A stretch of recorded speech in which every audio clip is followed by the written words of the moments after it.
အဖွားကြီးတရဲနဲ့လောဘကြီးရဲ့ပန်ပန်စီးပွားရေးအကျက်တဲ့ကာလာတွေမှာမြို့လေးရဲ့ဆိုင်တော်တော်များများကအရင်ရှုံးပြီးပိတ်သွားကြတဲ့ဆိုင်တွေအတော်များလာပါတယ်။လူတွေဟာတနေ့ထက်တနေ့ရှင်သန်နေထိုင်ဖို့နဲ့ဝမ်းစာရှာဖို့ခက်ခဲကြက်တဲလာကြပါတယ်။အဲ့ဒီအထက်မှာပန်ပန်လည်းအပါဝင်ဖြစ်ပါတယ်။ပန်ပန်ကကုမ္ပဏီတစ်ခုကနေအလုပ်ပြုတ်လာတာပါ။အိမ်မှာပြန်ပြီးကိုပိုင်လုပ်ငန်းကိုဝင်ကိုနေရအခုဆိုတလတောင်ပြေပါတော့မယ်။ပန်ပန်တို့အိမ်ကအလှကုန်တွေနဲ့ကုံစုံဆိုင်လေးဖွင့်ထားတာဖြစ်ပါတယ်။နောက်ပြီးစီးပွားရေးပြက်ကတ်ထဲမှာလည်းရိုက်ခတ်မှုတွေအတော်လေးခံလိုက်ရပါတယ်။ရှားလက်အနေနဲ့ဝင်ငွေတွေတဖြည်းဖြည်းနေပါလာပါတယ်။လားစင်ဆက်ရမယ့်အကျွေးတွေနဲ့ပတ်လည်ဝိုင်းလိုနေပါတယ်။သူမကိုယ်တိုင်ကလည်းဘာလို့ဘာကိုင်းရမှန်းမသိဖြစ်နေပါတယ်။ဒီလိုနဲ့ပန်ပန်ကဒီရက်ပိုင်းဆိုပြေပြေဖြစ်လာတဲ့တငယ်ချင်းမလေးမိထွေးနဲ့တိုင်ပင်ဖို့ဖြစ်လာပါတယ်။မိထွေးကတော့သူဒီလိုချမ်းသာပြီးဆိုပြေပြေဖြစ်လာတာဘိုးတော်ပေးတဲ့အဆောင်ကြောင်းလို့ပြောပြပါတယ်။အဆောင်ကိုရောက်ပြီးကတဲ့ကသူ့ဘဝကတနေ့ထက်တနေ့ပိုပိုပြီးတိုးတက်လာတယ်လို့ပြောပါတယ်။နောက်ပြီးဒီတိုင်းကန်တက်လာဖို့ဆိုတလောက်လေးရင်းရတာတန်ပါတယ်လို့ပြောပြပါတယ်။ဒီစကားတွေကြားပြီးပန်ပန်လေးစိတ်ဝင်စားလာပါတယ်။သူမကိုယ်တိုင်လည်းဘိုးတော်ကိုတွေးကြည့်ချင်တယ်လို့ပြောလိုက်ပါတယ်။မိထွေးလည်းသဘောတူလိုက်ပြီးမနှက်ဖြန်သွားကြဖို့ဆိုပြီးစီစဉ်လိုက်ကြပါတယ်။နောက်တနေ့မှမိထွေးကပန်ပန်ကိုမနှက်အစောလိုက်ပို့ပါတယ်။သူတို့တွေကတခြားခရိုင်ထဲမှာရှိတဲ့ဒေါ်ရဲကပဟေနီဆန်ဆန်အင်ဂျီစီကိုရောက်လာကြပါတယ်။အင်ကနှစ်ထပ်အိမ်ဖြစ်ပြီးဘေးပတ်ပတ်လေးမှာတောကြီးတွေဖြစ်ပါတယ်။ဒီနေရာကလူနေအိမ်တွေနဲ့အတော်လေးကိုလှမ်းလာပါတယ်။နေကင်းကြောင်တောင်ကြီးဖြစ်နေပေမဲ့လေတူးကချိုင်းဆန်းစိမ့်ဖြစ်နေပြီးပန်ပန်တယောက်ကောင်းစားချေအစုံကျသိမ်းထသွားပါတယ်။ပန်ပန်တို့နှစ်ယောက်ကပေါ်တက်သွားပြီးဘိုးတော်ကိုတွေးလိုက်ပါတယ်။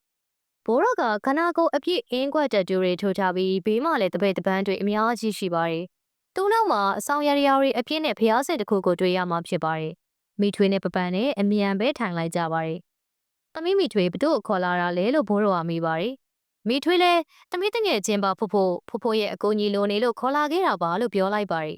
။ဘာတွေကိုညီပေးရမလဲသမီးလေးလို့ဘိုးတော်ကမေးလိုက်တော့ပန်ပန်ကစီးပွားရေးကောင်းပြီးကိုပိုင်အလုပ်ကိုကောင်းကောင်းလုပ်ချင်တာပေါ့ဖိုးလို့ဖြေလိုက်ပါတယ်။ဒါကိုကြားပြီးဘိုးတော်လည်းကောင်းတဆက်ဆက်ညက်ရင်အဝိဖြူနဲ့ပတ်ထားတဲ့တခုခုကိုပေးလိုက်ပါတယ်။အဲ့ဒီအချိန်ပန်ပန်လည်းအမြန်ပဲလက်ခံယူလိုက်ပါတယ်။နောက်ပြီးဘိုးတော်ကအဲ့ဒါကိုပူဇော်ပြီးလိုချင်တာရှိရင်ကိုယ်တိုင်ဆူတောင်းဖို့ပြောပါတယ်။ပန်ပန်ကတေချာနားမလည်ပေမဲ့တစ်ခေါက်လောက်ဖြစ်စမ်းကြည့်မယ်လို့ဆုံးဖြတ်လိုက်ပါတယ်။အိမ်လဲပြန်ရောက်လာရောရတဲ့အထုပ်ကိုစင်ပေါ်တင်ထားလိုက်ပါတယ်။နောက်ပြီးလိုချင်တဲ့စုတွေကိုတောင်းလိုက်ပါတယ်။အဲ့ဒီနေ့ညပန်ပန်အိမ်နေတော့မှပဲခန္ဓာကိုယ်ကြီးကလေးလာပြီးကျုပ်လို့မရနိုင်ဖြစ်လာခဲ့ရပါတယ်။မျက်လုံးလည်းဖွင့်ကြည့်လိုက်ရောမြင်နေရတာကိုပန်ပန်လန့်သွားပါတယ်။တကူလုံးမဲနဲ့နေတဲ့အဖွားကြီးကသူ့ပေါ်မှာတက်ထိုင်နေရပါ။နေချမ်းသာခြင်းနဲ့မလားငါ့ကိုစားစရာလက်လက်ဆက်ဆက်အသားတွေယူလာခဲ့ပြီးအော်ဟိရင်လန့်နိုးလာတော့မှဒါအိမ်မက်ဆိုတာကိုပန်ပန်သိလိုက်ရပါတယ်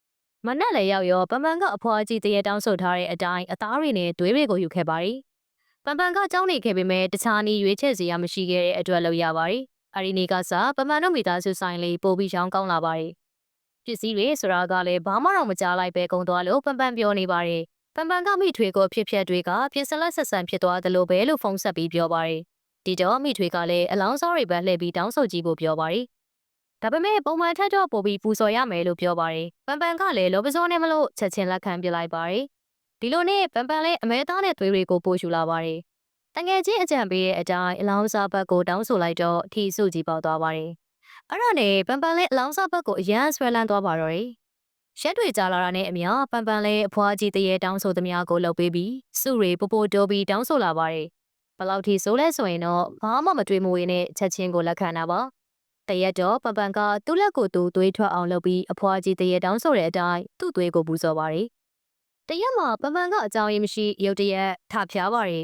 ။အဲ့ရောက်ပေါ်မှာလဲနေတော့သူမရဲ့လက်ညှိုးထိတ်လေးမှနာလာပါတယ်။မျက်လုံးလေးဖွင့်ကြည့်လိုက်ရောမြင်လိုက်ရတဲ့မြင်ကွင်းကသူမအတွက်အထိတ်တလန့်ဖြစ်သွားစေပါတယ်။အဖွားကြီးတရေမကပန်ပန်လက်ကိုအငမ်းမရသွေးဆုံနေရပါ။ဘာဖြစ်တာလဲငါပိုက်စာလာလို့လေနေလိုချင်တာမှသမျှငါပေးပြီးပြီပဲဒီတစ်ခေါက်နေပေးတဲ့အလဲရောက်ပြီလို့အဖွားကြီးတရေကပြောပါတယ်ပန်ပန်ကကြောက်လွန်လို့အော်ဖို့ကြိုးစားပါတယ်ဒါပေမဲ့ပပန်ကပါဇက်ပဲလုံနိုင်ပြီးအဖွားကြီးကပန်ပန်ကိုစိုက်ကြည့်နေပါတယ်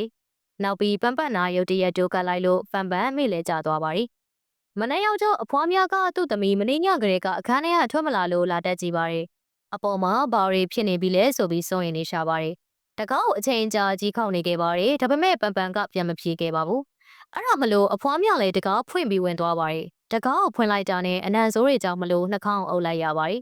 တ တခန်းလုံးညှိနှံတွေနဲ့ပြည်နေရပါအဖေါ်မြလည်းအညီနှံတွေကြောင့်အံ့ဩနေတော့ပန်းပန်းကိုကျမ်းပေါ်မှာထိုင်ပြီးအသားစိမ့်တွေအငမ်းမရစားနေရမြင်လိုက်ပါရီတကူလုံးမှလည်းသွေးတွေပေးကြနေပြီးမြင်လို့တော့မကောင်းပါဘူးမျက်လုံးတွေကနီးရဲနေပြီးအတိစိတ်လုံးဝလွန်နေပါရီစားစရာတွေထပ်ပေးပါအောင်ဘာအီရန်စာလို့ပါလို့ပန်းပန်းကတောင်းပါရီအဲ့တော့ကိုမမြင်ချင်းမှပဲအဖွားများကသူ့သမီးလေးစီမှာတခုခုမကောင်းတာဖြစ်နေပြီဆိုတာကိုသိသွားပါရီအဖွားများကအနီးနားမှာရှိတဲ့ကြွားသားတွေကိုအကူအညီပြေးတောင်းပါရီပန်းပန်းကိုသူဆူတောင်းနေတဲ့ပစ္စည်းတွေနဲ့အတူဖောင်ကြီးချောင်းကိုခေါ်လာခဲ့လိုက်ပါရီကျောင်းဝင်ရောက်တဲ့အထိပန်းပန်းမိနေခဲ့ပါရီအဖွားများကပန်းပန်းရဲ့ဖြစ်ချောင်းကုတ်စင်ကိုဖုံးကြီးကိုရှောက်ထားပါရီအဖွားများကလည်းပန်းပန်းကတရေမွေးနေတာကိုသိပေမဲ့ပတ်စံတွေဝင်နေလို့မတားချင်ခဲ့ချောင်းကိုလည်းရှောက်ထားခဲ့ပါရီဖုံးကြီးကအဖွားများကိုအဆောင်ဖွင့်လိုက်ဖို့ပြောပါရီအထဲမှာဂျင်းတက်ရွှေရောင်အင်းချက်အသေးလေးတင်ထားတာကိုတွေ့လိုက်ရပါရီဖုံဖုံဖေးတပည့်တော်မှာတောင်းဆိုပါရီတမီးလေးကိုကဲတင်ပေးပါလို့အဖွားများကတောင်းတမမှန်ပြောပါရီကောင်းတော်ကြီးကလည်းပန်းပန်းဟာတရေမနဲ့အပေးယူလောက်ထားလို့စွမ်းအားသာမမျှရင်ဘယ်အရာကမှကိုကြီးလို့ရနိုင်မှာမဟုတ်ကြောင်းမိန်ပါရီအဲ့ဒါကိုလည်းကြားလိုက်ရောအဖွားများကဝမ်းနဲ့ပလက်ငိုကြွေးနေပါရီအဲ့ဒီအချိန်ပန်းပန်းကရုတ်တရက်နိုးလာပြီးထောက်အောင်လို့အဖွားများကပြေးပြီးထိုင်ရပါရီခေါင်းကြီးကလက်အုပ်ကိုချီပြီးဂါရာကိုစားရောက်ပါရီနောက်ပြီးတပိတ်ထဲကပြည့်ရည်ကိုယူကပန်းပန်းကိုပေါ်ကိုလောင်းချလိုက်ပါရီပန်းပန်းလေးနာကျင်လွန်းလို့အော်ဟစ်နေပြီးခနာကိုကနေမိကိုနဲ့ကြီးတွေထွက်လာပါရီမိဘတွေကြားထဲကနေအဖွားကြီးတယောက်ပေါ်လာပြီးမျက်ထောင်နေကြီးနေကြည့်ပါရီဖုံးကြီးလည်းမကောင်းမှုပေါ်မကောင်းမှုတွေမစင်သွားစေဖို့ရပ်ဖို့တောင်းပန်ပြောပါရီဒီကမှအဖွားကြီးတည်းကလည်းဒီခွေးမငါအပိုင်ပဲသူ့လိုချင်တုံးကငါအကုန်လုပ်ပေးခဲ့တယ်ငါစားခြင်းစားမှာပဲလာမရှုံးနဲ့လို့အတန်နဲ့ကြီးနေပြောပါရီအခြေအနေတွေဆိုးလာတဲ့အတွက်ဖုံးကြီးကလည်းလက်အုပ်ပြန်ချလိုက်ပြီးဂါရာကိုပြန်ရွတ်ပါရီအဖွားကြီးတည်းလည်းအတန်နဲ့ကြီးနေအော်ဟစ်နေခဲ့ပြီးနောက်ဆုံးမှာမိကိုအနက်ရောင်တွေအဖြစ်ပြောင်းပြီးချင်းတက်တဲ့ပြန်ဝင်သွားပါရီအဲ့ဒါနဲ့ပဲဖုံးကြီးကအဆောင်ကိုအမြန်ပြန်ပတ်လိုက်ပြီးနောက်ထပ်လှုပ်ရှားတွေအတွက်တင်ထားလိုက်ပါရီအဖြစ်ပြက်တွေအကုန်ပြီးသွားတော့သားမီးနှစ်ယောက်ကဘုံတော်ကြီးရဲ့ဩဝါဒတွေကိုနာကြားကြပါရီပန်ပန်ကိုလည်းကောင်းမှုကုသိုလ်လက်ကြံလေးရှိတာမလို့ကင်းလို့ရတာဖြစ်ကြောင်းပြောပြပါရီနောက်ပြီးကုသိုလ်ကောင်းမှုတွေဆက်လုပ်ဖို့ကိုလည်းတိုက်တွန်းလိုက်ပါရီရက်တွေလွန်သွားပြီးတဲ့အခါပန်ပန်လည်းတာမန်ဘဝလေးကိုပြန်လဲစတင်နေပါပြီဒီအချိန်မှာသူ့တငယ်ချင်းမိထွေးကရုတ်တရက်နှလုံးရက်ပြီးဆုံးသွားတယ်ဆိုတဲ့အတန်ကိုကြားလိုက်ရပါရီနောက်ပြီးစစ်စစ်ချက်တွေအရမိထွေရဲ့ကိုရင်းအင်ကာတွေကတော်တော်ကြီးကိုပြက်စီးနေရကိုသိလိုက်ရပါရီပန်ပန်လည်းအရန်ကိုကြောင်းလန့်သွားပြီးသူ့ကိုယ်သူပြန်သုံးသပ်နေမိပါရီအကယ်၍များဖုံးကြီးကတမကူပေးခဲ့ဘူးဆိုရင်သူလည်းပဲမိထွေလို့အဖြစ်ဆုံးမျိုးနဲ့ကြုံရနိုင်တယ်ဆိုတာကိုနားလည်လိုက်ပါရီဇလားလေးကတော့ဒီလောက်ပါပဲအားလုံးလည်းကြိုက်နှစ်သက်ကြလိမ့်မယ်လို့ထင်ပါရီနောက်ပြီးဘဝတို့အဖြစ်ဖြစ်မျိုးတွေကြုံခဲ့ရင်လည်းအတွေ့အကြုံလေးတွေကို comment မှာမျှဝေပေးသွားကြပါအောင်ရှင်ဗီဒီယိုလေးကိုကြိုက်နှစ်သက်တဲ့ဆိုရင်လက်မလေးနှိပ်သွားဖို့အမေးကြပါနဲ့ဦးနော်အဆုံးထိလိုက်ပါကြည့်ရှုပေးတဲ့အတွက်ကျေးဇူးတင်ပါတယ်ရှင်